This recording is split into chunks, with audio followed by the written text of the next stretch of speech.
Okay, so here we go. Safe spaces and trigger warnings.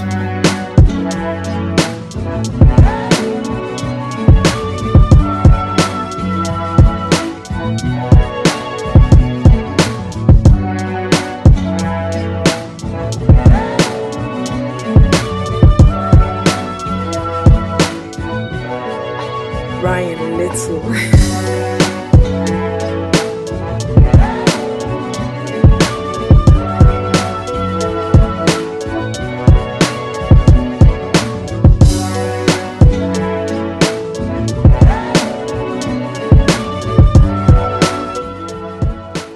So, I don't know if you guys are aware, but this is becoming a big problem, especially in education. And of course, I, being an educator, must pay attention to what's going on. So, here's the gist of it. Nowadays, in academia, there seems to be a need to protect the students from feelings. You will soon understand by my tone that I don't agree with this, and it really gets crazy. In my opinion, safe spaces and trigger warnings are literally an enemy of education. Let me tell you exactly why. This notion that a safe space is required to promote a learning environment is just bonkers. I'm not talking about children, of course, okay? Let me perhaps make things a bit clearer. I'm talking about young adults who are now on the verge of entering the workforce and to pursue careers. And why are we mollycoddling these people? Why are we, even worse, giving into their demands of a safe space? And I don't know if you know this, but there are colleges and universities that are literally providing these safe spaces, like physically. There are rooms with toys, and I'm not even joking. These are playgrounds at universities. What? Okay, so why are these a problem? Why do I have an issue with safe spaces especially? And I kinda have an issue with trigger warnings as well, but what's really important here is to understand what's at stake. When you promote a safe space and you really shield all these students from the truth, or whatever we understand the truth to be, then we are shielding them from understanding the world. And to protect these students from getting their feelings hurt is effectively to not prepare them for the real world. We cannot be developing a culture of echo chambers and bubbles. We just can't do that. It's not realistic, and that's not how evolution and progress and education works. I can assure you that there is no learning experience in your life that you learned in a non-painful way. I can assure you of that. Plus, when teachers from all over the world now need to be so careful about what triggers they need to avoid and that they need to promote this safe space environment, then they are effectively stifling their own ability to express themselves and the content of their curriculums. Look, if you're a history teacher, you will be talking about things that are horrible. You're gonna be talking about painful and difficult events. So how come suddenly this can't be done because it might trigger someone in the classroom? Plus, how does it really work in terms of the trigger warnings?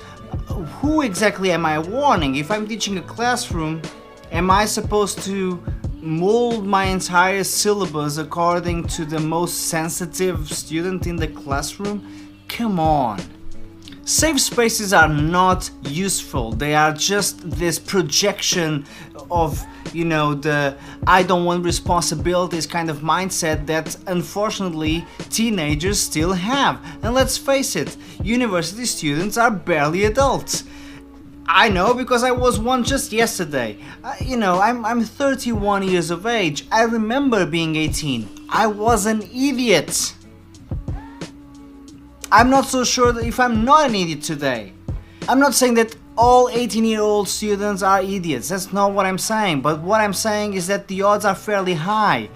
Plus, if they are not idiots, I can assure you that they don't need a safe space.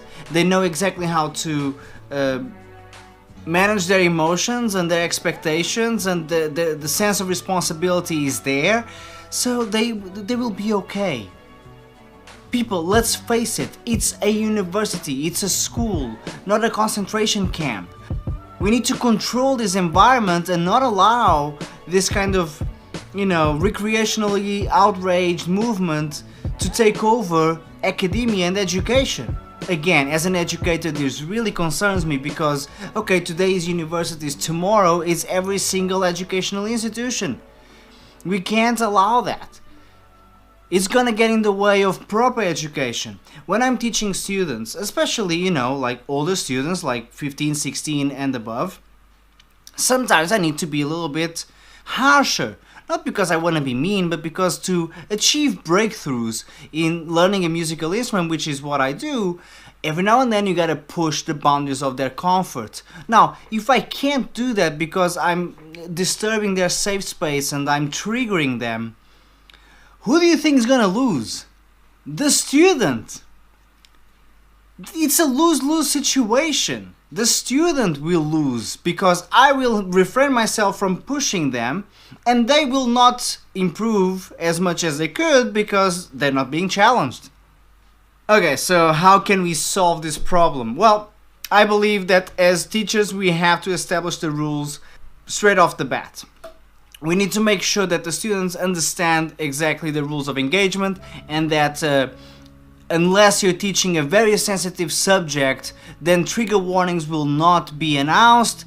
And if you are teaching a sensitive subject, do it once, first lesson, that's it. Just warn them, look, some of this content is gonna be sensitive and you guys are gonna feel a little bit of stomach ache, but deal with it. I mean, you don't have to phrase it like that, but that's the bottom line.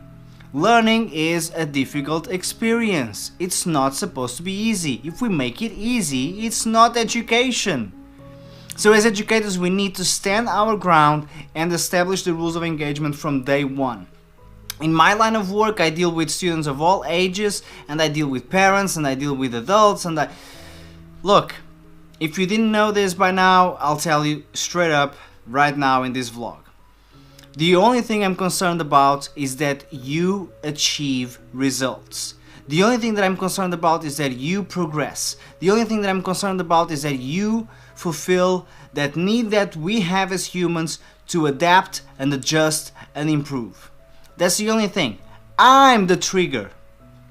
So if you need to be warned, then be warned right now. You will be triggered because I will push you to improve yourself every time we see each other.